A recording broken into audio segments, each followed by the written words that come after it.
बिस्मिल्लाहिर्रहमानिर्रहीम।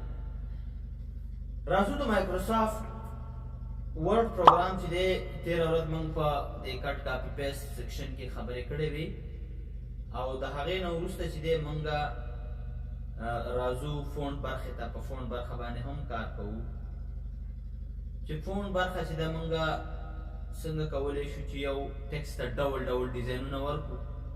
مثال که زه راشم د دې ځای نه زه لیکل وکړم او دغه لیکل چې دی ما د دې ځای نه وکړل، نو زه غواړم چې د لیکلو ته د دې لیکلو دغه شکل او صورت بدل کړم. د دې لپاره به موږ ټوله ډیټا د کنټرول ای په مرسته انتخاب کړو. بیا به راشو کیلیبریټ ټکسټ مخامخ لیکلی دی، دغه ځای کې به د بکس چې کله کلیک کړو نو دغه مخامخ موږ سره چې دی دا مخامخ دغه باکس را خلاصېږي او په دې کې چې دی ډول ډول چې دی موږ سره فونټونه دي او موږ دا د خپل هغه لیکنې لپاره دا اپلای کولی شو، دا راتلی شي. همداسې که دی موږ راشو د دې ځای نه دلته که زه راشم دلته زه په دې کې غواړم چې لږ بورډوالی لږ تازهوالی راولم. نو د تازهوالي دپاره چې دی دلته به دا لږ را زوم کړم چې موږ ته ښه معلوم شي. زه غواړم چې دا لږ پیړ شي لږ غټ شي، نو د دې لپاره به راځو تاسو دلته په دې بورډ باندې به کلیک کړو. نو دا بورډ شو چې کنټرول بي شارټکټ دی او بیا چې پې کلیک کړم دا به ما سره بېرته ان بورډ شي. بیا که ویم چې دا لږ په ترس باندې کوم لږې کاږه کمه نو دلته راشه تاسو دا آی باندې کلیک کوئ. دا وګوره دې ته ایټالیک ان وایي چې ایټالیک مثلا په ترس کولو ته وایي چې کنټرول آی شارټکټ دی او که تاسو بېرته کلیک کړو نو ان ایټالیک کېږي، یعنې ان بېرته چې دی تاویږي.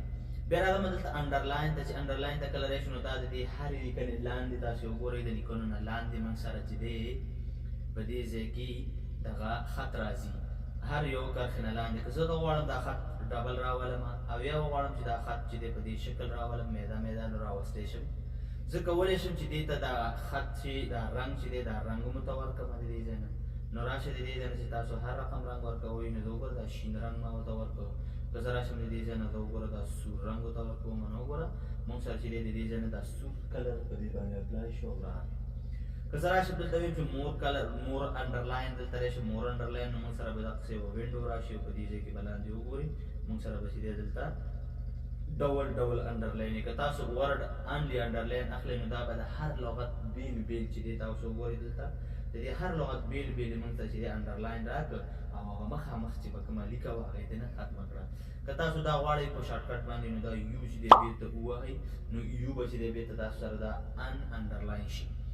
همداسې چې دی زه کله راشم د دې ځای نه بعضې ځایونو کې د انګلیسي کتابونو کې چې دی دا سټرایک چې دی لیکلی سټرایک تھرو د دې ځای نه نو هغه لیکل یو شان وي، پښتو کې دومره زیات نه استعمالېږي. نو راځي بل خوا بل رقم نو دا موږ هم د دې لارې نه چې دی داسې اخیستی شو بېرته پې کلیک په باندې کلیک کولو سره دا لرې کېږي. که تاسو دلته راشئ د دې ځای نه زه به راشم د کمانډو ته وروسته راځم. زه غواړم چې د دې دا کلر د دې دا ټکسټ دا سیز غټ کړم نو تاسو وګورئ د دې ځای نه دا یو په یو باندې صرف دا موس پې موږ ګرځوو د دې ځای نه موږ سره چې دی دا غټېږي او کوچنی کېږي د دې ځای نه. نو زه راځم مثلا زه وایم چې دا 13 سیز کې ماته راکړه. که زه وغواړم چې دا د 2 اویاو پورې شي او د 2 اویاو نه وروسته چې دی زه وغواړم چې دا نور هم ډېر کړم نو تاسو به د دې ای نه مرسته واخلئ د دې ای نه او د دې ای نه چې دی موږ دا کمولی او زیاتولی شو. همداسې زه غواړم چې راشم د دې ځای نه دا کوم یو ټکسټ چې دی په همدې خپل عادي حالت کې دی نو دلته چې زه کله راشم د دې ځای نه دا چینج کیس ته چې راشو زه ته یم چې لوور ماته راکړه لوور کیس یعنې ټول واړه کړه. نه نه زه ورته یم چې نه ټول مو واړه کوه.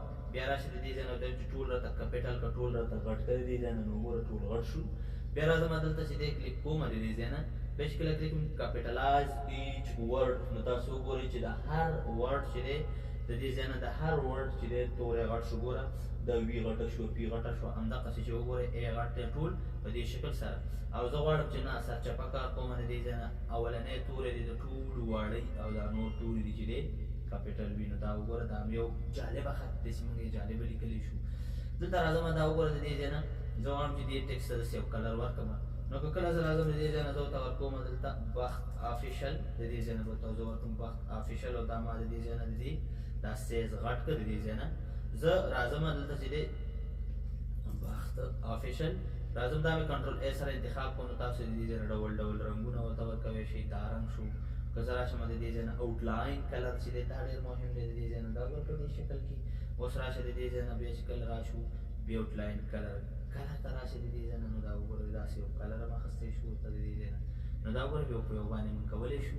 که زه وغواړم چې دا بېرته راولم خپل عادي حالت ته د دې ځای نه، نو هم چې دی موږ د دې ځای نه راځو، په دغه ای کلیک کوو، نو دا بیا سره دلته بېرته خپل عادي حالت ته راغله د دې ځای نه. چې کله کلیک کوو ګوره کلیر آل فارمیټینګ ته راځم د دې ځای نه. زه غواړم چې یو لیکنې ته چې دی زه ټیکس غټ کړم، کلر ورکړم، نو تاسو د دې کلر نه استفاده کوی شئ. که تاسو هر رقم کلر ورکوئ د دې ځای نه، یو په یو موږ دا کلر ورکولی شو.